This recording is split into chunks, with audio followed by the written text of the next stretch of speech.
My name's Dave DeBow, founder of MoneyPartnerFormula.com, and this show is built for everyday real estate investors who are actively doing deals and looking to scale using other people's money. So if you're an active real estate investor and you want to get featured on this show to talk about your own real estate and capital raising experiences, then just go to daveinterviewsyou.com. Now let's get rolling with this episode, and remember to subscribe for daily interview content. Hey everybody, welcome back. Today we got a special treat. We've got Robert Cheszes zooming in from Toronto, and Robert is an active real estate investor, and he also helps other active real estate investors get financing for their deals.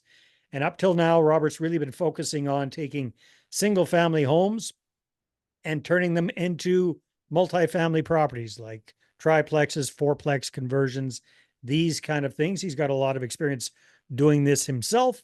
And now he's got a lot of experience helping other real estate investors to get the money from the banks that they need in order to be able to do these kind of deals. So Robert, welcome to the show. Great to have you.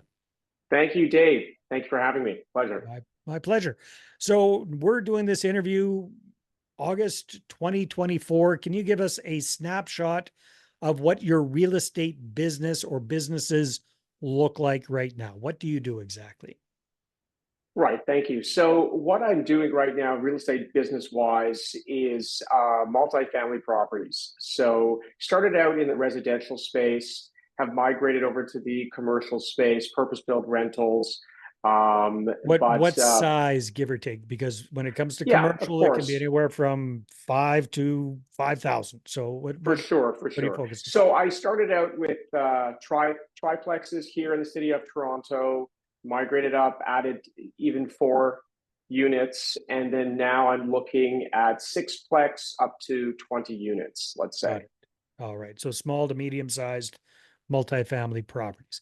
Very good. That's So right. that's you as an investor and you as helping other people with financing for their deals. What does that look like?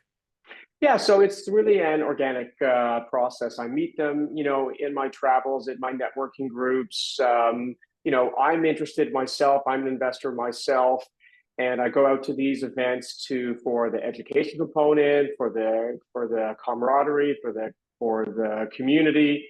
And at the same time, though, I talk about, of course, how my mortgage business is structured or focused on people like themselves, and I talk about how I've gotten into that, and it builds that trust from there. No, it makes a lot of sense. So chicken and the egg, which kind of came first, Robert? Were you an active real estate investor, then became a mortgage guy, or vice versa? I was an active investor before I became a mortgage guy. Mhm. And the way I looked at it was, at a time when people looked at Toronto being a place where I'm from, and seeing how it's a negative cash flow market, how it's too hard to actually make something work here. I found a formula that I thought was very effective. And it's essentially by really narrowing in and being very focused on a certain customer, meaning a tenant customer that I like to look at them, because I consider it a business, Dave. Yeah. And I also then would do these conversions, and I would also then be very involved in the builds. So managing the trades, even hiring the GCs, but then being on site a lot and making sure that the units are going to be the right size and so forth, that is going to garner me the right type of rents to make the whole deal work. So maybe for folks who are not familiar with the Toronto market, could you walk us through an example of either a recent kind of a deal that you've done or one of your clients have done that's kind of in this, buy a single family home, turn it into multiple units kind of deal? Sure. Yeah. Sure, of course. So number one, so you can take a very, very popular model here is a semi-detached house. We have many of them in the city of Toronto. Typically, you need something that's going to be at a minimum of about the actual size of the house itself. So not the lot size, but the actual size of the house itself, about 18 feet width. Sometimes you can get away with maybe about 16 or so, but you want to be within that sort of type of realm. So when you're shopping, you're looking for that. And why? Because you need to have a certain width for accommodation of units to move above and up. So, So you're talking 18 or 16 meters, is that correct? no, no, feet 18, in 1.8 or 80? 1.8, 1.8. Yeah. So 18 not the foot lot width. size, Okay. but the actual house Yeah. itself. So just little things that I look at. But let's say it's a 2.5 story home, Yeah. and that typically allows you to chop that up into 3 units and sometimes even 4 units. And how we do that essentially is we're putting 1 unit in the basement, 1 unit on the main floor, and one unit that can be a 2 story unit on the third floor. So that's how we would break it up in a typical triplex type of scenario. Yeah. So you're not tearing down the little old house necessarily. You're No, reconfiguring it, adding in a correct, basement suite, adding in a second floor suite to make it a correct. triplex. That's Got it. right. Correct. Correct. Correct. Okay. Yeah, and you're always trying to mitigate cost. So you want to avoid something there that requires you to create new entrances or new structure or so forth. You want to try to buy something that has, as they say in the business, good bones, that has already good structural elements to it and so forth, to avoid all these unforeseen costs. Hmm. So it's the burst strategy, and every stage of that process, there is sort of, I would say, very critical or important things you have to look out for in order for it to be a good success. Yeah. Now I've been talking to a few people doing this in Toronto, and even taking a single family home, turning it into a triplex.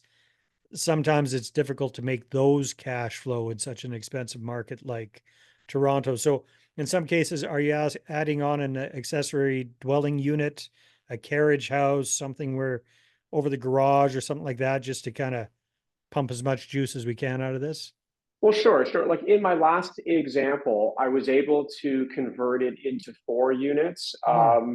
And I started this process before the recent legislation came through in the city that allowed for you to go to 4 units in the property itself without having to go through committee of adjustments. So I used to do it even before that, and the way Mhm. and there you have to sort of understand how to phase in the system in order to avoid all the development and parkland fees.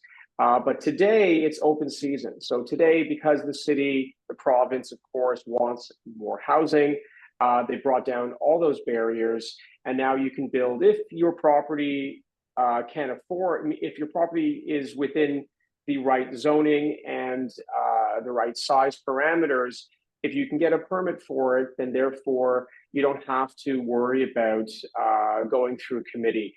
And therefore, so in my case here, I was able to add a 4th unit on the top floor. Remember, I talked about that 2.5 story.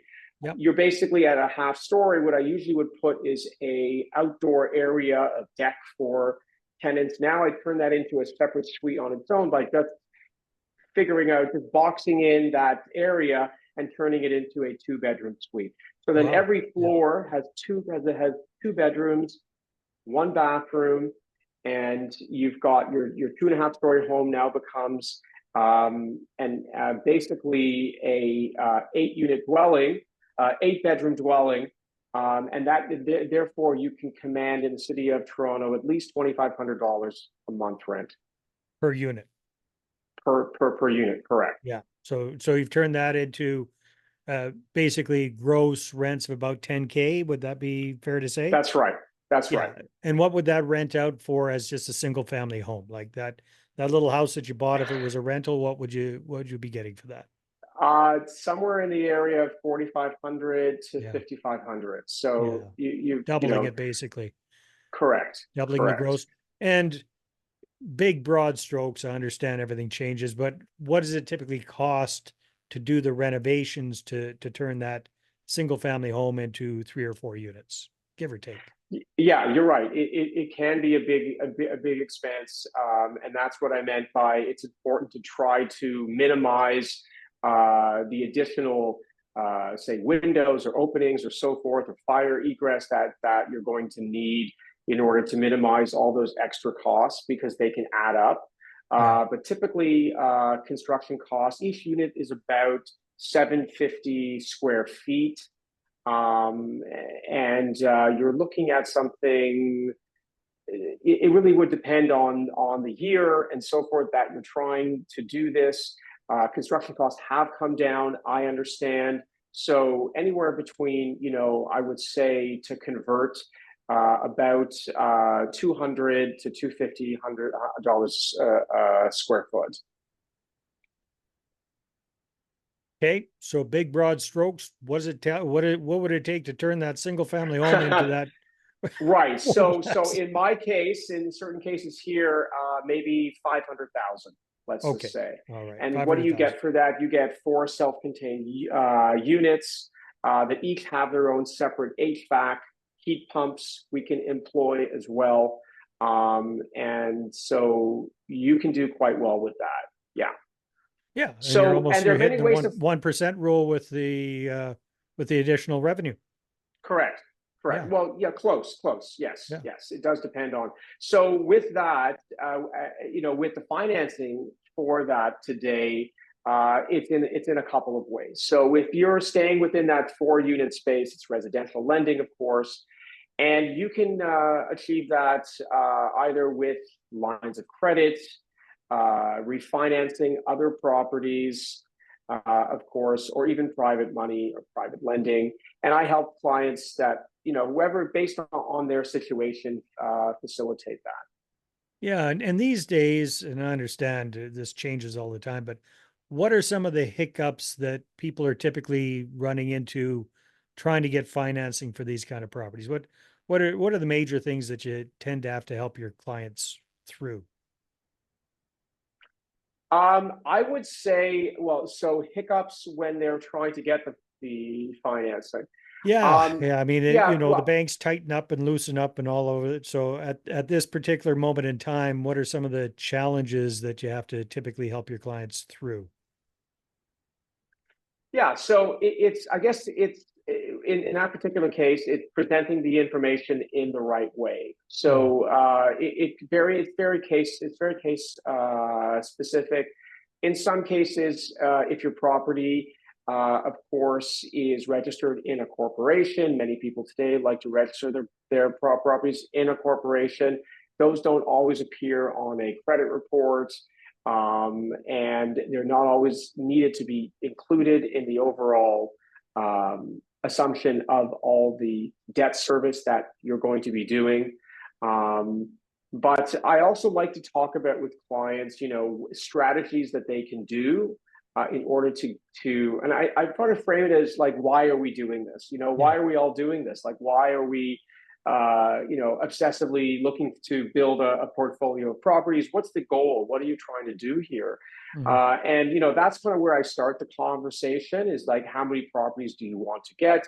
What is the reason? I really focus on that why. And, ultimately, I think I turn the conversation towards, building a plan for them and strategy to get there. For they could be a big reason for many clients of starting the process, Dave, is that they want to be mortgage free on their primary home. mm, And so, they want to know how they can get there, how they can start off. And many of these younger investors, newer investors, not just younger, but newer investors, I say it could be a case of a sort of a three sort of stage process, depending on where they are. So if they're getting into their first property, a simple way for them to do that is something called house hacking, as the term yeah. is known today, where they're going to live in one unit, renovate, rent out the other, and build up enough equity that they're having that tenant help them pay down that mortgage that they can eventually purchase another property, a standalone rental property.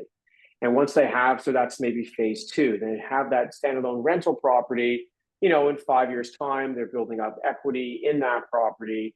And then we can implement a new strategy.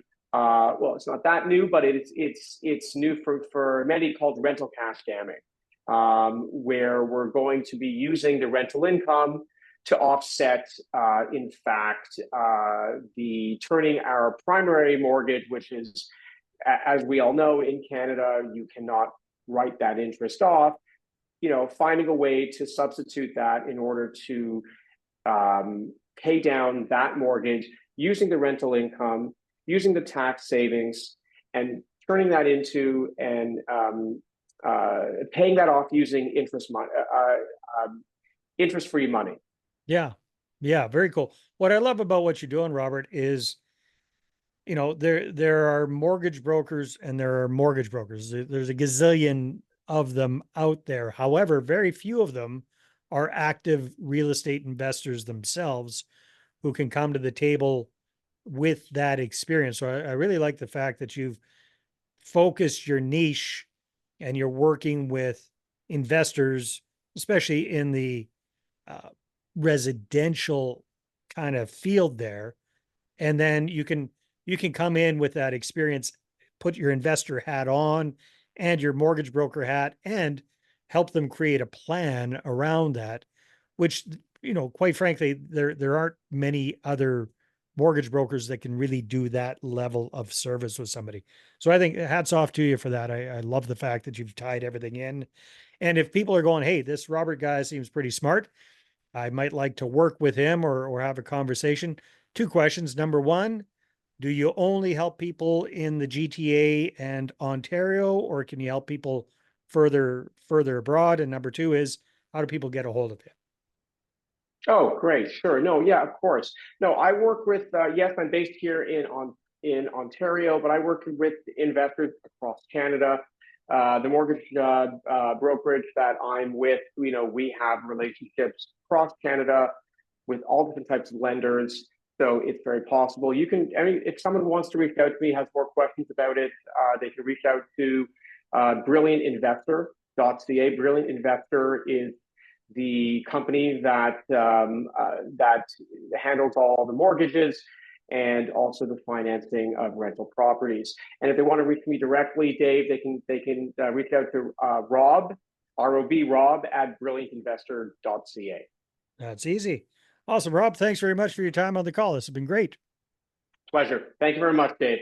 All right, everybody, take care, and we'll see you on the next episode. Hey there, I really hope you enjoyed that episode. And as always, if you want to listen to more daily interview content, make sure you subscribe. And if you're an active real estate investor and you're doing deals and you'd like to get featured on this show, then just head over to daveinterviewyou.com. Now at moneypartnerformula.com, we help real estate investors to create a process for predictably getting capital so they can do more deals without relying on hard money lenders or the banks. We do this by building them a private capital marketing system. Now, if you want help turning yourself into a big money capital attraction machine, then book a call with our team to see how we can help. Just visit moneypartnerformula.com to find out more. All right, take care, and we'll see you on the next interview.